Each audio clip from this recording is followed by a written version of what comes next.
It wasn't that long ago that I did a video about the newer NW800, which is an XLR condenser microphone. In the time since, I realized that was sort of a strange comparison because the fact that it's an XLR microphone means that you need some other kind of mixer or interface in order for it to work. So maybe that's not the least expensive, most practical choice for some people. If you're looking to just jump in and start recording with a better microphone than the one built into your computer, a USB microphone might actually be the smarter way to go. Found this one right here, the K669B. So we're gonna see if this microphone is great, not so great, or just fine.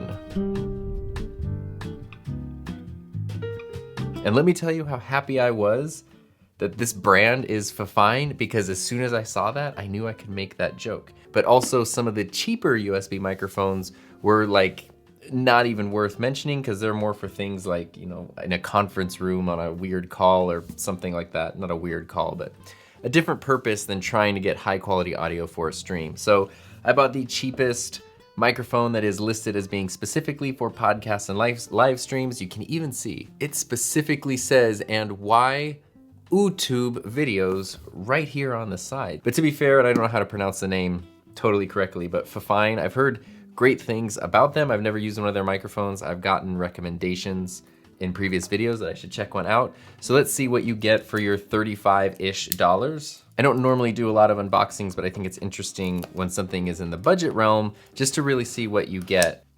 All right, we got a user manual, and we get the microphone, of course. Oh, this is kind of like a heavy. It's nice. It's smaller than I expected it. It's more compact than I expected it to be, but it feels really well built. It doesn't have any scratches or issues or anything like that. And it does have a volume knob, which actually feels really nice on the front of it. There's no mute button, no other controls, nothing like that. The claim is that this is just a plug and play microphone. So it does have a mount built into it, although it's really like, oh, it's loose, so I need to tighten that up. There we go. So you can loosen this bottom part here and then position the mount wherever you need it to be and then tighten it back up. Now right away, one thing I'm noticing, which is potentially a problem, is that the cord is built into the microphone. So if something happens, you can't just replace the cord, you have to replace the whole microphone. And then it is also a USB type A cord. So obviously that's not as convenient as like USB type C would be, or the ability to just swap out the cord with something of your own, because you also then can't change the length of the cord, but this is a pretty good length. I mean, for 35 bucks, jumping into a USB microphone, this seems fine. I do wish you could swap out the cord though. So let's put it on a mic stand and see if it's outstanding. So there we go, we've got the microphone on the mic stand. Important to note that as a condenser microphone, or at least what's listed as a condenser microphone, this is a side address mic, so you wanna speak directly into the front of the microphone. You can see the capsule inside the microphone a little bit, and you can see that it faces the front this way, so that's where you wanna be directing all of the audio that you wanna capture. And do we have anything? Oh! You know what? I didn't even see this was in here, which is my fault for not checking first. We don't need my mic stand because it actually comes with its own little mic stand. And there's nothing else hidden in the box, so just those things there. I knew when I bought it, it said it came with a stand, but I just totally forgot. So let's see. That means right out of the box, you don't need anything else to get up and running, and that's awesome. So you don't need a stand, you don't need anything like that. Usually these tiny little tripod kind of things are a little cheesy. This one doesn't feel that bad. I mean, you could break it if you wanted to, but if you're just not hulking out on your microphone all the time, I think it'll be fine. I'll be testing this out with my MacBook Pro, so I'll use the USB-C adapter, plug in the microphone, and I guess it's on. There's no light or anything to let me know that it's on, but we'll just have to test it out and see. Let's plug in some headphones to the computer. So I'm in Adobe Audition right now, and if I go to my audio hardware, make sure the output are my headphones and the input is, there it is, it shows up. Plug and play. So I'm gonna go ahead and hit record in Adobe Audition right now, and we're gonna see how this microphone sounds. The volume knob on this microphone, since it's a USB microphone, is the gain control. So typically on other mics that I've used, the recommendation is to start at about 11 o'clock and then adjust it, you know, increase it or decrease it depending on the sound of your voice. So let's turn it to 11 o'clock and switch over to the Fifine microphone right now. This is the Fifine microphone, and I think it sounds pretty decent. There's like a weird little delay in my headphones, so it's kind of strange. If I increase the gain all the way up, you can hear a lot of peaking. And if I turn the gain all the way down, but right here, really, and looking at Audition, this does seem to be the case, maybe about 9:30, 10 o'clock is kind of where I need to be. And this is also speaking, I mean, I don't know, a foot away from the microphone almost. If we get closer to the microphone, then obviously I can turn that down, 9 o'clock position basically, and you can hear you can hear basically everything. Plosives, Peter Piper pitched a podcast. And if I want to go away from the microphone, I can increase the gain and still have it pick up my voice. Of course, especially because it's a condenser microphone, it's picking up a lot more of the room sound. It's not so much a directional microphone. But here is the basic sound quality that you're getting from this Fifine microphone. And really, I think that this actually sounds pretty darn good. I totally am happy with $35 for this.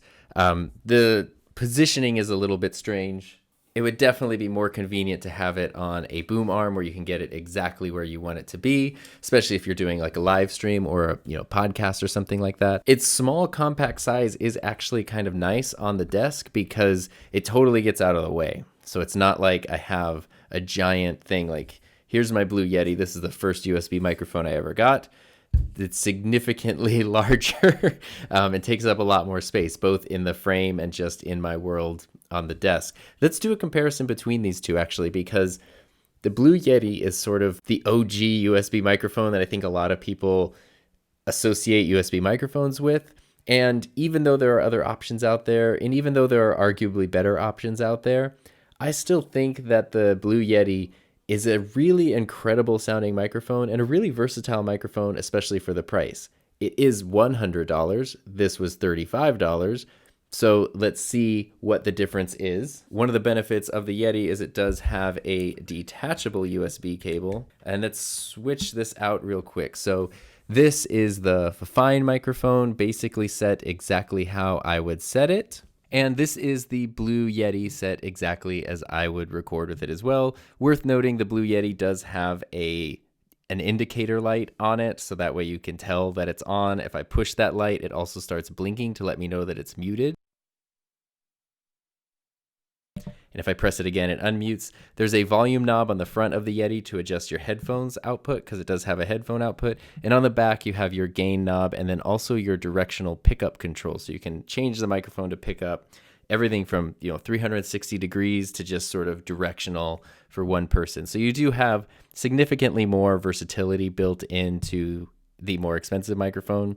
Other $100 USB microphones have similar functions built into them, but this is the Blue Yeti, which again, I know it's been around for a really long time. I'm still always pretty happy with the results of it. Here's the plosives. Peter Piper pitched a podcast. Peter Piper pitched a podcast. This is the Fifine microphone. Listening back to that audio, I think these are actually pretty darn close. I think the Yeti sounds great. I do think the Yeti sounds slightly better. It's almost like it's isolating my voice a little bit more. There's a little bit more echo with the Fifine microphone, but this sounds more than Fifine to me. I'm actually really impressed. This is such a usable thing. And the beauty of it being a USB microphone is that that's all you need to get up and running. You don't need another mixer or an interface or anything like that. You just buy this, plug it in, and then you are all set and ready to go. It doesn't even have to go into a computer. You can plug a USB microphone into like an iPad or any tablet that has the correct input. Now, the biggest downside to USB microphones is that you really can't use more than one at a time with a computer setup. I'm sure there are ways to get around that limitation, but in general, like right now using Adobe Audition,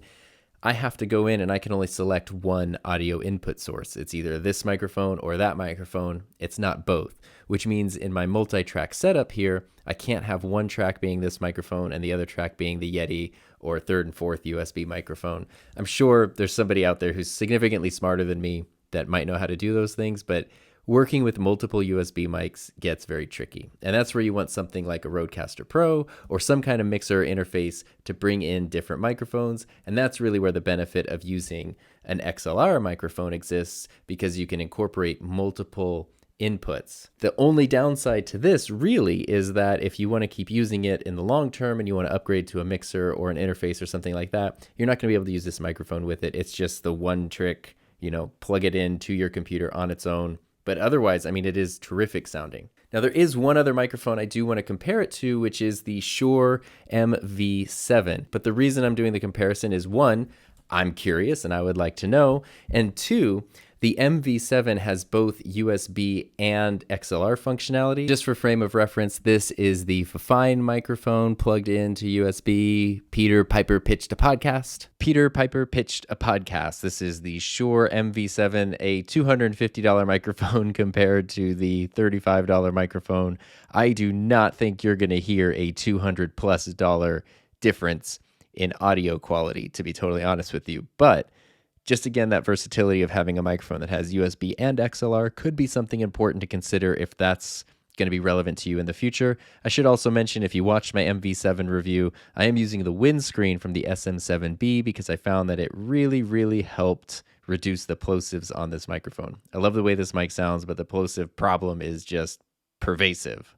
So let's switch back to the Fifine microphone and kind of give some final thoughts here. Now, obviously, the best way to get to know this microphone is to use it extensively for a long period of time. So if you're somebody who has this microphone or has used a Fifine microphone in the past, I'd love to hear in the comments, or if you could share out your experience, especially if you've been using it for 6 months, a year, a couple of years, something like that. It'd be great to know how long this kind of microphone will last. But my initial thoughts are actually really positive, especially considering, I again, have the gain dial at like 9 o'clock. I could go really far with this gain, which is great because that means it gives you a lot of options, a lot of versatility.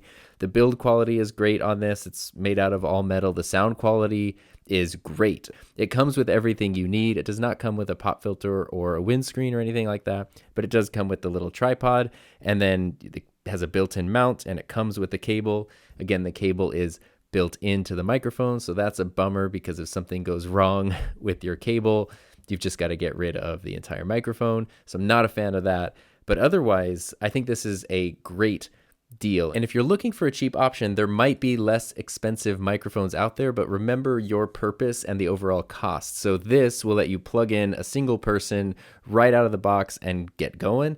Something like this, you will need to connect to another interface or a mixer to even start using it. If you've already got something like that, awesome, it can be a great value. But if you don't, then that means you have to buy the microphone and a mixer. So now your $25 microphone plus the cost of the mixer turned into a $150, $200, $250 microphone. And I haven't done any audio processing yet at all. This is just straight the sound from the microphone into the computer. Right now, though, I'm going to snap my fingers. And now this audio is audio that I will have processed. So I'll have done something to it, maybe to like reduce the echo a little bit, equalize it to my voice, because again, the best microphone also has to do with what works with your voice specifically. So this is just with a few minutes of tweaking the kind of results you can get. So obviously, the more time you want to spend learning the microphone and working with it, the better results you're going to get in the long run. So great job, Fifine. I'm glad that this happened to be the cheapest USB, podcasting, streaming microphone that I found when I went searching for it. If you want to know more about microphones or you want to check out some comparison videos I've made, I have an entire playlist of microphone videos ready to go, and I'll see you over in one of those videos.